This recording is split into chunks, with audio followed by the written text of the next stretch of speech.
السلام علیکم ورحمۃ اللہ وبرکاتہ۔ آج بڑی اہم حدیث پڑھوں گا کہ ماہ رمضان میں عمرہ کی فضیلت۔ جو لوگ رمضان المبارک میں عمرہ شریف کرتے ہیں ان کو کتنا ثواب ملتا ہے، آئیے حدیث سماعت فرمائیں۔ حضرت عبداللہ بن عباس رضی اللہ تعالی عنہما نے بیان کیا کہ سیدنا رسول اللہ صلی اللہ علیہ وآلہ وسلم نے ایک انصاری صحابیہ سے فرمایا، تم نے ہمارے ساتھ حج کیوں نہ کیا؟ یعنی میرے آقا امام الانبیاء حضور علیہ السلام جب حج پہ گئے تو سب کو فرمایا بھائی جس نے جانا ہو تیار ہو جاؤ۔ تو واپسی آئے تو پھر اس سے پوچھا تو اس صحابیہ نے عرض کی، یا رسول اللہ صلی اللہ علیہ وآلہ وسلم، ہمارے 2 اونٹ تھے، ایک پر میرے شوہر اور میرا بیٹا سوار ہو گئے اور دوسرا اونٹ کام کاج کے لیے تھا۔ تو حضور علیہ السلام نے پھر کیا فرمایا؟ فَإِذَا كَانَ رَمَضَانُ اعْتَمِرِي فِيهِ فَإِنَّ عُمْرَةً فِي رَمَضَانَ حَجَّةٌ۔ یہ حدیث صحیح بخاری شریف کے اندر موجود ہے، ابواب العمرات باب عمرۃ فی رمضان، اور اس کا جو نمبر ہے 1782 ہے۔ آئیے اس حدیث کا ترجمہ سماعت فرمائیں۔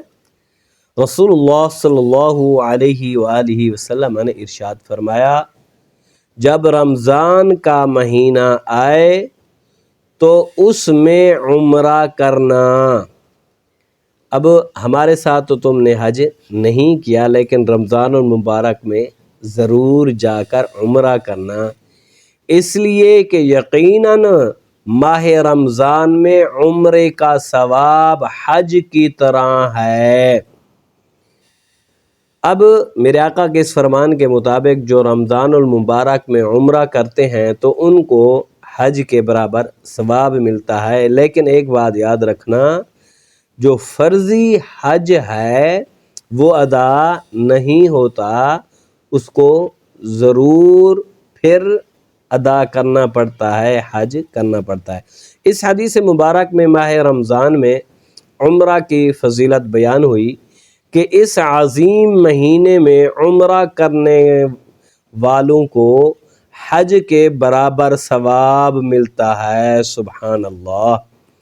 یاد رہے کہ اگر حج فرض ہو تو، ہاں یہ بات آگئی ہے، اگر حج فرض ہو تو ماہ رمضان میں عمرہ کرنے سے فریضہ ادا نہیں ہوگا، اس صورت میں حج کرنا لازم ہے۔